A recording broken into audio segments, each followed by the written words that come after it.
thing we should clarify, just for my own edification and for folks listening that might be wondering the same thing.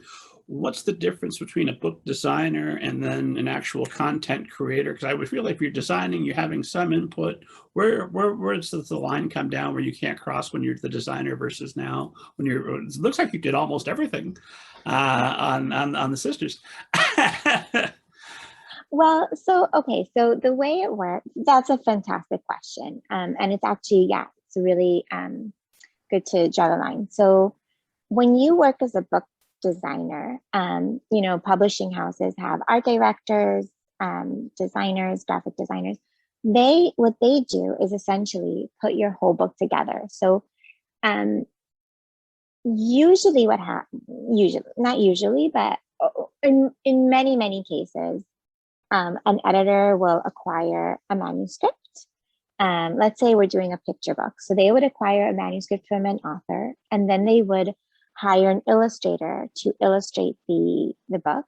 And if it's a middle grade, because this is a middle grade podcast, they might hire an illustrator to create the cover and sometimes maybe some spot illustrations inside the book.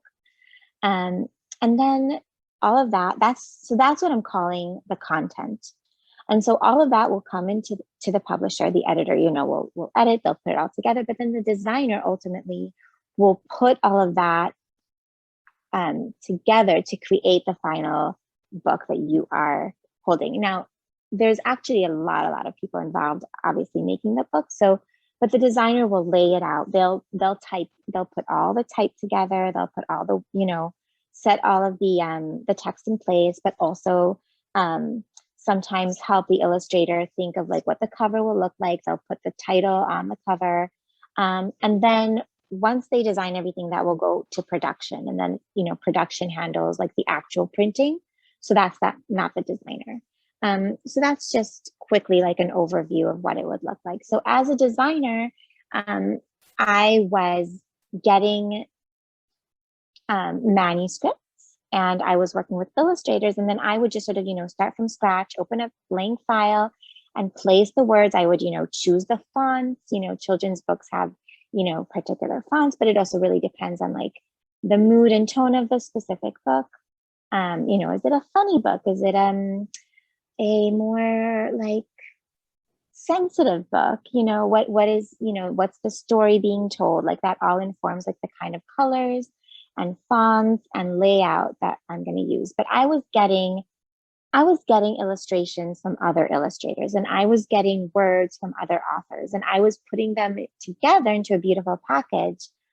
But none of it, my name was in sort of like inside, like if you open a book, you might see in the back cover or inside flap or in the credits, it would say book designed by, right? But your name is not on the cover. You're not the creator of the book per se. And so I really wanted to, and I'm on the computer all the time, right? The designer is like, it's all done on the computer. And I really wanted to make the illustrations myself. I really wanted to write the words myself too. And so that was the big change, I think, that, that went from being a graphic designer to being an illustrator and an author.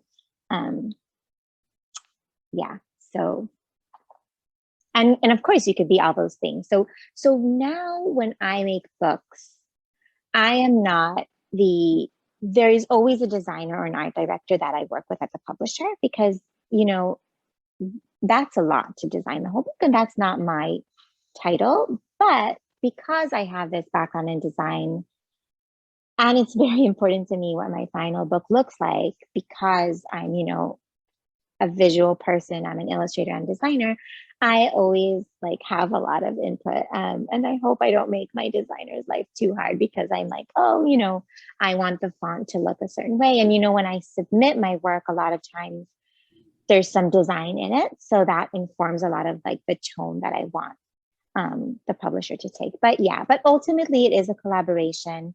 And I do need to hand over some of that control to the designers and the art directors that I work with, because I respect that they have some, you know, the publisher always has some their ideas about what their books need to look like, or if it needs to fit to a certain like collection that they have, or what marketing wants, or certain colors that they want to use. So yeah, it is a collaboration ultimately. Well, obviously, you're far enough along in your career that when you speak, the room quiets and everyone listens, and we're okay. We're going to do it. But I was just thinking, actually, we were talking about somebody designs and illustrates the cover, and then somebody creates the cover, and then some other joker comes in to design the actual font that's going to go over it. That right away, I can imagine, creates loggerheads occasionally. And I'm sure you somewhere in there had disagreements about something you've been working on. How have you learned to embrace and accept some suggestions that maybe are more demands than suggestions at times, while keeping a cool head and still being happy with the satisfied product at the end? The final product, being satisfied with the final product? Yeah, that's a really good question. So I have definitely had, you know, issues where like I'll get the cover back and I'm like, what is this? I'm like really not happy with it. And yeah, it's a negotiation, you know, again, because my name is on the cover of the book and it's my project. I'm like, I care deeply about what it's going to look like ultimately. I open a conversation, you know, I just, you know, I try to state as gently and as diplomatically as possible to say like, hey, you know, this is looking great, but I have some issues with X, Y, and Z. Do you think it's possible? Oh, and here are some suggestions of mine. I've had a couple of times where my agent had to sort of, you know, intervene as well. In the end, I'm always happy with the results, and the publishers as well. Like, you never want to get to a situation where like the editor and publisher are like not happy, but you know, the editors and publishers also really want their authors to be happy. So finding in the end like a balance is really important. And so sometimes like we go through a few rounds of revisions, but I've learned that it's always better to speak up and say what you want, because they just genuinely don't know and they do care. So yeah, and it's because I'm the artist as well, you know, I think because I'm the artist as well, they understand that I have a strong visual vision for my book. And so they want to hear it. But you know, a lot of times also, if I work with a great designer, it's also really exciting to see what they can bring to the table and like how they can like